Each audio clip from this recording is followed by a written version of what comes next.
And he looked at me and he held up the computer. He said, I got this from you and I'm giving it back to the next vet. And I'm like, stop. And I'm already crying. Welcome back to a very special episode of the Zero State Podcast. Today, Josh sits down with Mark Casper, President and CEO of Tech for Troops, to hear about his organization and how they are getting refurbished technology into the hands of veterans to use for training, education, and everyday life. And I've had vets come in that are older who've never had a mouse in their hand, and younger who's never truly understood what a computer is. So we did a shred video, put it on Instagram. This is probably about a month ago now. We're at 1.5 million views. Side of the street, here I am, give me something to eat. And I'm always like, look, I'm not giving you a dime. You need to go to a homeless shelter for veterans, and you need to get help that way first before anybody gives you any money. You heard it here first, guys. Let's go.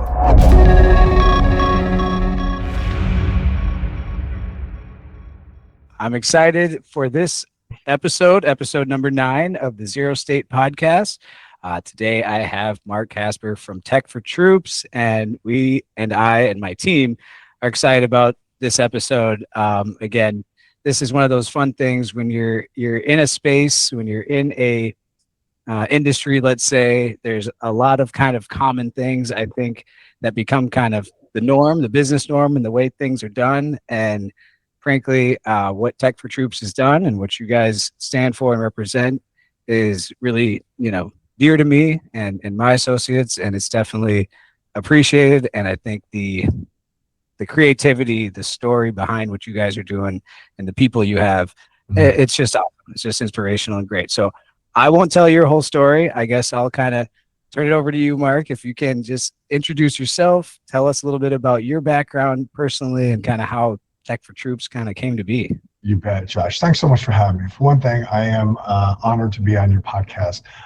Tech for Troops started in 2014 by a mom and her son. We had a Marine veteran from Afghanistan, I believe it was, who was literally living on a couch because he couldn't find a place they didn't have a computer. And then the son went to mom and said, hey, can you please get him a computer somehow, right? Buy one, get one, whatever it is. And that was the genesis of Tech for Troops. Fast forward to December 2015, I came in to be on the board, actually. I was on the board of another nonprofit for veterans, homeless shelter, left that one, coming down to this one. And when I came in the door, I'm just going to be honest, like God told me I was home. It was like this amazing, my head exploded. Boom, here you go, Mark. This is what you're going to be doing the rest of your life, and you're going to love life. It's hard, but I love life. And took the quick tour. 750 square foot was not exactly a large place to see. And when we got done with that, she literally looked at me and said, hey, do you want to be the executive director? And I was like, yeah, I do. And I went home that night and told my wife that, hey, guess what? I'm stopping what I'm doing, making good money, and I'm coming over here and doing this instead. And she's like, what?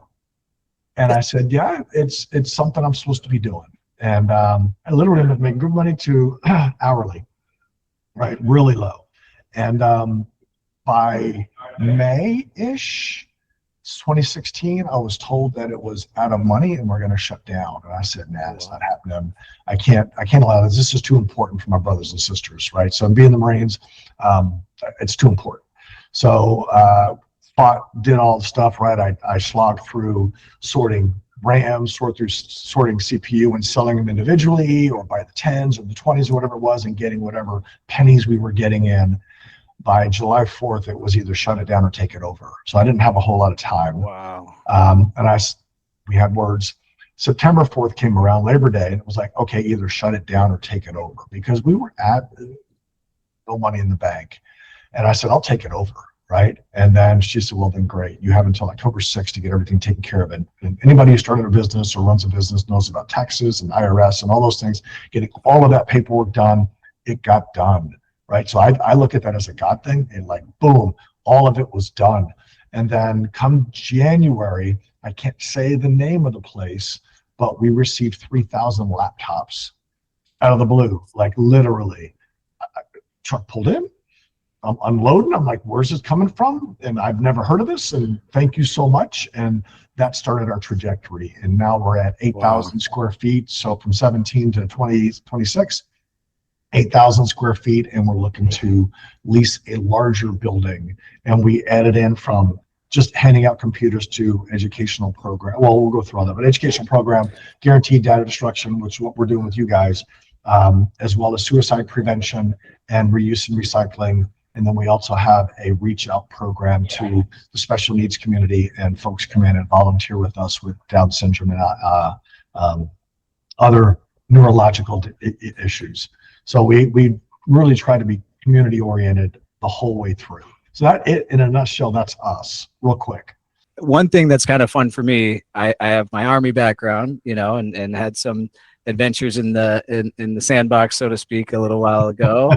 But I always like asking people this, because it's if you've been in, if I ask you, what was your MOS and what was your favorite thing about it, you got a quick answer, I'm sure, right? I would tell you that I was in long before you ever heard of it. It's Hawk missiles.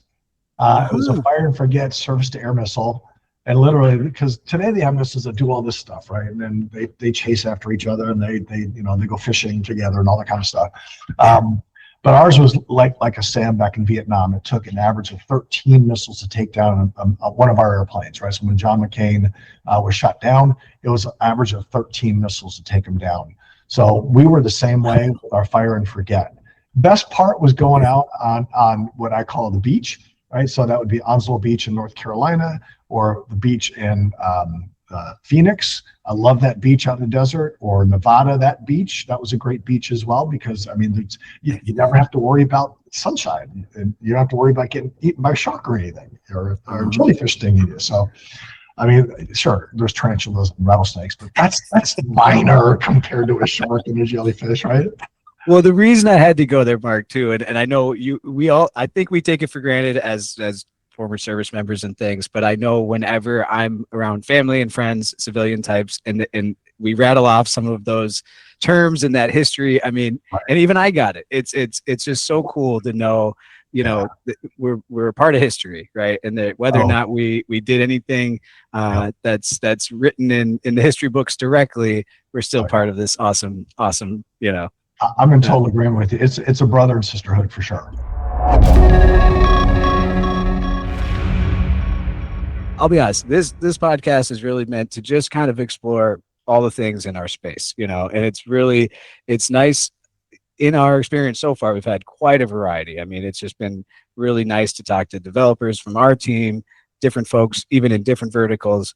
But again, it's really great to know that really we've been able to kind of seize a really neat opportunity working with you guys. So it was really cool to help you guys out with the hardware we provided. And I know there's really good communication. I think it started off a little more of a domino effect in a good way. I guess my question is, do you, when you're working with companies who want to provide equipment to you guys, do you find that it is more about your messaging and kind of what you're doing for troops and that community, or is it more of just like, hey, we need it gone, we know we could probably sell it or whatever, but we just like to support your organization? What does that conversation usually look like for you guys? Yeah, that's a hard and easy conversation at the same time. Hard because we get calls from all over the country saying, hey, we want to support you, how do we do that? And then it comes into like, all right, well, we have 20 laptops, how do we get them to you? Will you pay shipping? And it's like, oh God, you don't understand what you're asking, right? Yes, I will, if they're high enough quality, because we get in stuff that is 20 years old. And if somebody's offering me a 20-year-old laptop, I can't pay for shipping, because there's really nothing I can do with that except for recycling. And so if they're giving us higher quality computers, and we ask them for models and CPUs and all that kind of stuff, then yeah, we can work with them on that so we can get those computers out to veterans. The other part of that is, I always say, and Josh, like I've told you, come on down and visit. If you're coming through Richmond, stop in, right? And I have people who do that. They'll come by and come see what we do. On Friday, I have the Secretary of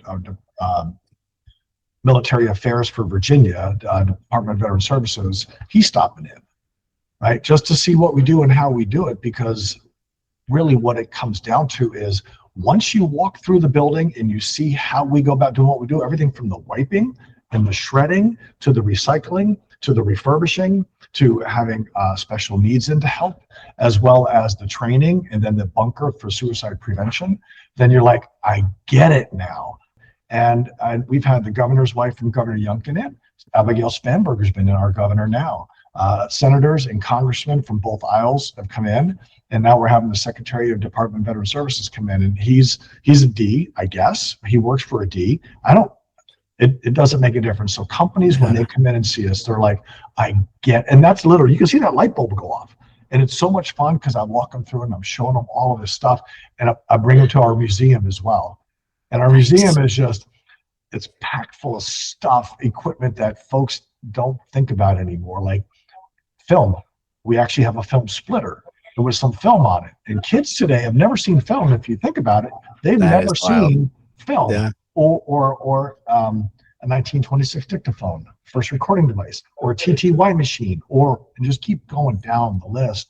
There's so much. So really, I tell folks it's a hard conversation, because if you're in Eden Prairie, I'm like, hey, come see us. Yeah, Mark, maybe one day, but here's how I can support you as well. Absolutely. And I will come by. And I do think, personally, I worked with an organization one time that kind of helps folks with their career search, and it was veteran focused. And it is really something to be in a facility that has that sort of, that connection, and people really are there. They've come there to be part of the cause. On your note though, about the museum, I do keep this guy on my desk. Is that a Nokia? This one is the Motorola, actually. Motorola. Ouch. Yep. Yeah. So we all, exactly. We can appreciate where all this stuff came from, but it is funny too, as you mentioned, like the film and how quickly, things have changed, and we all are kind of used to it at different phases, different ages. But there are the things now. I mean, I joke about CRT monitors all the time, right? I had to stack and wrap those things in my iPad days, and I'm like, boy, you kids today, you're just dealing with these lightweight LCDs. It's not, you're not even working, it's easy. Not at all. You got that right. We were on an e-waste drive 2 weeks ago. I got a 1936 Philco radio in. Hey, I know, I'm keeping that one. And I want to try and refurbish it. I can bring out my old multimeters and but see, you tried to act like you weren't that technical, and now I'm hearing it. So you do get in there and tinker. Yeah. Everybody here thinks I don't know what I'm doing. Well, and I will say, in all honesty, to have you go through that list of even just the facilities you have in your facility and the different things you guys have going on, man, do you have a lot of help on the management? I mean, I know you do, but I guess, are these all handled as kind of separate initiatives? What does that kind of they're all separate programs, right? Wow. Because my ultimate goal is to hand this off to somebody who can, I want to expand, right? So yes, I want to be in San Antonio, Tampa, and other places, absolutely. But I want somebody to be able to take this to that next level that I'm not able to take it to. And there's somebody out there for that. I want to be here for another 10 years or so. I'm 61, so I want to be able to retire and enjoy a little bit of life one of these days. But yeah, I want them separate programs, and potentially, and if it works out right? No, my board might be hearing this for the first time if they listen. Tell them, but get them into different silos and become different companies that come up under the Tech for Troops umbrella. And the reason why that is that way they can take each one and do it the way whoever's running that, and do it the way they want to run it, and not the way Mark wants to run it, because Mark is not the end all be all. There are other smarter people out there than me, and I am just, I'm not. I'm right. I'm a halfway nice guy, and I'll leave it at that.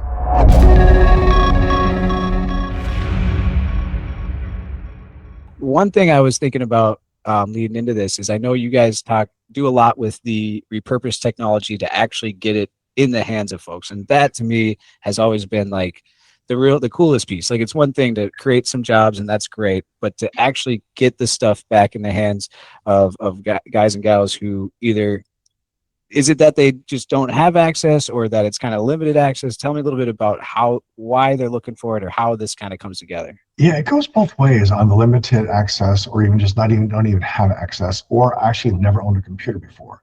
Wow. So we have folks, right? So I was actually with this new building that we're hoping to lease, right? It's one of the guys I was talking to, Marine.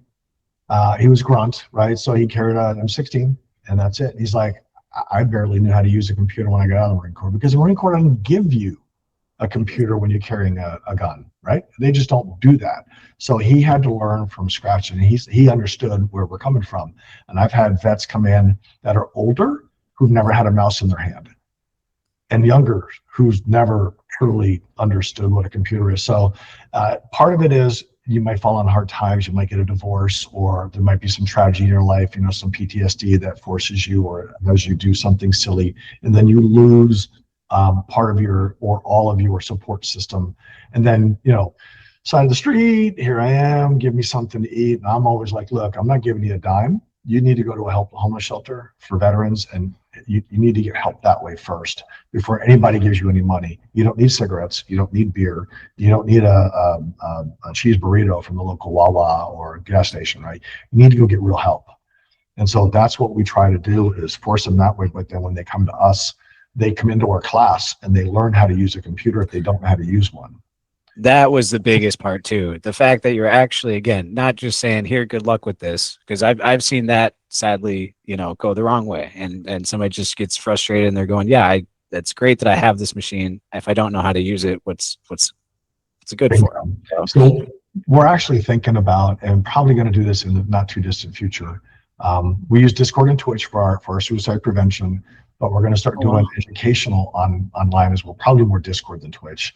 I don't game. I don't understand those platforms at all, but there's got to be ways to use them for folks who are like, what did you do on that computer, and how did you turn the text bigger? Oh, well, it's a control blank, right? All those things, and start doing some sort of educational online as well as in person. We have 5 locations in person in the Virginia area, one up in DC, that's close. Richmond, Petersburg, which is just south, one in Newport News, which is just east, and the other is in Shenandoah Valley, which is about an hour and a half to almost 2 hours away that we do. So, there's 5 now. I'm working on West Virginia to open up that for in-person training as well. And of course, it takes funds to be able to do that. But if you ask the right way and you ask the right people, then it'll happen. And that's what I'm trying to do in West Virginia is, hey, how do we make this happen through your state to take care of your veterans that are in need? And that's really what you do, is trying to take care of your brothers and sisters. Love it. It's great. Well, since we're kind of a data security and data destruction podcast around here, I figured, when you're getting these devices kind of in, and I have to assume a lot of these are enterprise or corporate entities kind of donating them. So when it comes to the data destruction side of it, do they always kind of understand, or I guess, do they appreciate or require the certificates of destruction and all of that, or is it something that you guys is handled lightly because of who you are? Is it the same sort of scrutiny that most organizations see? So all the things that we do, right? So I suicide prevention, workforce development, reuse, recycling, the special needs, my floor, my base, my everything is guaranteed data destruction, right? So everybody that walks in our door or hears about us will hear about data destruction. If you take a tour, I will show you where the wiping happens. I'll show you where the shredding happens. So companies that come in or send us stuff, or individuals who knock on our door, and they do hand us something, they'll be like, my dad is in here, what are you going to do with it? It's like, well, if it's old enough, if it's a platter drive and it's 120 gig, guess what I'm going to do? I'm going to shred it. You want to help me? And I'll show them how to shred. But then if it's an SSD and it's worthy of being kept, we will use WipeOS to make sure that data's gone in a certificate of destruction. And what happens, and you well know, if it fails that wipe, and for us, it's that 1%. If it's 1% didn't fail, which is not the wiping software's fault, it's the hard drive's fault, we say that's a bad hard drive. We don't fix it. We don't try to partition it. We don't try to do anything with it. We shred it. So companies know through us that their guarantee or the data is guaranteed gone. Well, and I appreciate the way you frame that, because I think sometimes for us, like I've had challenges with clients, and they, they have a business to run, and they're trying to Mhm. make sure they're maximizing every dollar off of every drive, and that's great. But sometimes there's the opposite of that, where they're really trying to force bad drives or drives that are really kind of beat up into the market again. And Yep. it's one of those things where, we have to play our role. We give you the information. We can't tell you how to run your business, but Yep. what you're standing on there, like you said, kind of the backbone of all of it being that, hey, the security is what's important, and is the Totally. data really gone, and is the liability really gone, and as long as that's there consistently, there's a confidence, a reputation, a business can be built on that. As you know, yeah, you have one even close to what looks like a data breach or something Yep. happened. I mean, and even in smaller cases, just getting drives returned and the headache of all of that and whatever, it's like, yeah, err on the side of caution. Go with, we show you health of drive, power on hours, additional things, with a little bit of an assumption that users take that and go, okay, that's going into the chipper, so to speak, or dismantling for recycling and all of it. And it is an interesting place for us, because sometimes there's folks that do ask, and I think you guys have kind of been good with this too, where it's like, hey, what best practices do you guys encourage, or what do you see out there? And I like those conversations. That's great. Where others kind of go, well, we know what we're doing, don't worry, and you're going, well, all right, I that do drive worry that about took, that. yeah, So you we know, had a local company donated, it was about 170 desktops. This is years ago. And I'm like, look, guys, we do guaranteed dev destruction. Here's what we do. Here's how we do it. And they're like, no. You're not going to get any hard drives from us. Great. Took them all, right? yeah, And guess what? Found 38 hard drives. I'm like, hey, what do you want me to do with these? Because, and they're like, oh, don't tell anybody. Just go ahead and shred them, would you? Sure. So, I mean, we have to take it so extremely seriously. And using WipeOS is one way to do that, right? If we're going to run your machine, or not your machine, your hard drive through wiping, it's not going to be like something you can download and I think I got it done type of thing. It has right. to be done professionally. And WipeOS is the professional level. Awesome. Yeah.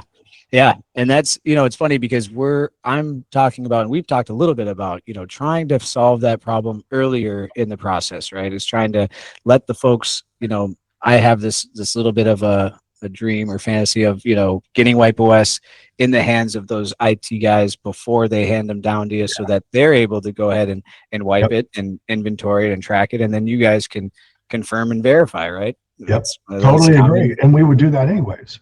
Right. right? So we'll get computers in from company. We've already wiped them. Yeah. Okay. That's great. We're going to do it again anyways. And we do. Right. We And don't that's, take your word yeah. for it, because I don't know if you are correct on everything you say. And if I get that computer, that hard drive, and I'm like, they said it's good, let it go. Boom. And then your data's out there. Guess who's going to get blamed? It won't be Right. their people. It'll be Right. me. So no, every one of them, make sure the data's gone. Well, and I think again, it is something it's changing over time.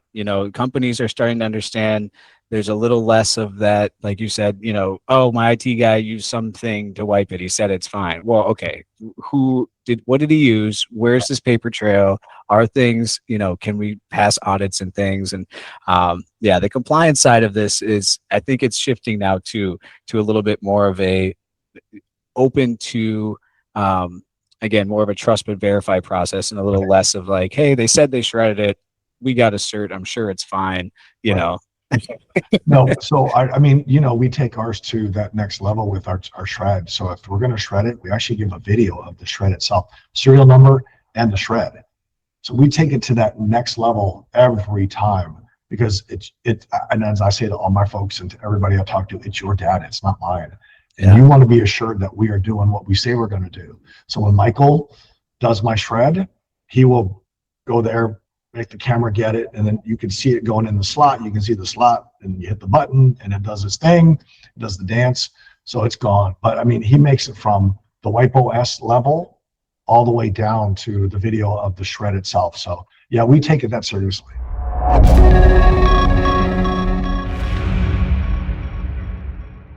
Mark, if you could give us just a little bit more background, or kind of the mission and vision of Tech for Troops, so everybody kind of knows what you guys are about. Yeah, so thanks, Josh. I appreciate that. What Tech for Troops does is we're a nonprofit based in Richmond, Virginia. We have national reach, national logistics, because we ship computers all over the country, and we have in different locations of the world. We're about bridging that digital divide, which we all saw during the pandemic, that kids went home without computers. Well, guess what? Veterans and their families didn't have computers either. So we're making that in the middle, meeting that in the middle, excuse me, and we're making sure that the veterans, my brothers and sisters, your brothers and sisters, have the opportunity to telehealth, to be able to apply for a job, to create a resume, to attend school, and to stay in touch with family and friends, right? And there's so many other things, of course, with the computer, and that's not just the only thing we do. Our suicide prevention is online through Discord and Twitch, and we do in-person events local. Love to make that national one of these days. And we've saved 31 lives in the last 2.5, almost 3 years now, right? So we're really having an impact there. And then we reuse or recycle e-waste. Companies send us their stuff. Individuals give us their equipment. And last year we kept out of the landfill about 600,000 pounds of e-waste. Total over the last 12 years, almost 2 million pounds has been kept out of the landfill, and it just keeps growing, right? So we've already shipped out 5 tractor trailer full of about 30,000 pounds. So we're at about 150,000 pounds of landfill right now out of the landfill. So, I mean, it just keeps growing yearly, and our goal is 1 million. Our goal for veteran support this year, 2026, is 3,000 laptops to vets. Yeah, I think we'll get close. Last year we did a little over 1,900. I have an audacious goal of 3,000. I think we're going to get there with what we're trying to do and how we're trying to do it. And yeah, we're trying to make it happen for our brothers and sisters. So, Mark, one of the things that I guess my team and I really would like to know from you and really just appreciate is, any stories of anything that's kind of stuck with you, a moment in which maybe a device really did, change someone's life or have a big impact. I mean, do you have kind of a story like that? I have 2, and these are my they get me, right. You get the tear up, at least I do. So years ago, I was teaching a class on a Saturday, and my outside door where everybody comes in slammed while I was teaching class. I was about 15 minutes into it. Me being, I was never a drill instructor, but I was in the Marine Corps, and my hackles went up. I got angry a little bit, not in a bad way, but I was like, who's coming in late? And I went out to the hallway, and it was this vet who had a computer in his hand. And I'm like, what are you doing? What are you here? What's going on, right? What, are you late? And he looked at me and he held up the computer. He said, I got this from you and I'm giving it back to the next vet. And I'm like, stop. And I'm already crying, right? I'm already like, oh, God, this is it. And I brought him in front of class, and I'm like, this is what it's about, guys. All right, because it was all guys in that class. This is what it's about. Listen to him. I don't even know his name, but he's bringing in a Tech for Troops computer because they had our sticker on it. And he said a Vietnam vet, corpsman, went through drug addiction, alcohol, the whole 9 yards. He cleaned up his life, got a computer from us, and got a job. And he's giving it back to the next vet. And I'm just like tearing, man. I'm just down. And then the next one, I was in Columbia, South Carolina at Fort Jackson a couple of years ago. And I'm giving out like 10 or 12 computers to active duty, because we do active duty as well, not just veterans or people who are out, transitioned. And this one Army woman was standing there with a computer in her hand. Everybody else like, guys, Josh, if you got a computer when you were 19 years old for your family, you'd be like, yeah. But she just stood there with this computer in her hand staring at it. And I noticed that, and I came up and I put my hand on her shoulder. I'm like, it's okay. We're here. That's why we're here. We're here for you. And if you have any issues, please give me a call. And I gave her my card, and she's never called. And then I heard through the grapevine, that she had a special needs kid and she couldn't afford a computer. And that was just like, yeah. And so, yeah. There are stories like that. And there's probably others that I could pull up, right? And I'm like, I don't need to make them up because it happens. But being in this job and what I do is, I call it soul satisfying, right? It feels good, really, really good to help people. And, when I was younger, I was not that way. Now I am. Yeah. Well, very good, man. Well, honestly, Mark, I'm definitely excited about the future. I think getting a broader perspective of what you guys are up to and kind of where you came from, where you're at, and where you're going. It's awesome. It's exciting, and really, it's nice to hear that again. It was a little bit rocky start, but there's that momentum there, and I know there's chatter even behind different doors that it's a really good message and a really great organization. So I've definitely got to do what we can to continue to help and continue making this move. And before we kind of wrap this up, I mean, I guess any other kind of thoughts or things you want to share with the? I have a shameless plug. There we go. Perfect. So there's two. One, May 22nd, our bourbon and cigar event. It's on the water on the James River. We're at American Legion Post. Amazing location. We have a Navy SEAL commander as the guest speaker. And one of my employees is the finishing speaker of where he was, because he, Marine Air Force, fell on hard times. I hired him, love him. I call him my brother, my older brother, because he's 8 days older than I am. And like we're thick as thieves, right? That's awesome. We're thicker than blood. I'll say it that way. There you go. Yeah. And then the next thing is September 14th is our 5th annual golf tournament. And it's here in Richmond, of course. But golf, of course, cigars on the course if you want to, and bourbon on the course if you want to. Yeah. But love to have y'all. Anybody who's listening, say, hey, I heard you on, and I'm there. So love to see y'all. Awesome, Mark. All right. Well, thank you very much. Again, Zero State Podcast, episode number 9. It's been a pleasure and an honor. Tech Troops is the best, man. We appreciate you guys. Thank you so much. You got it, Josh. Thanks for having me.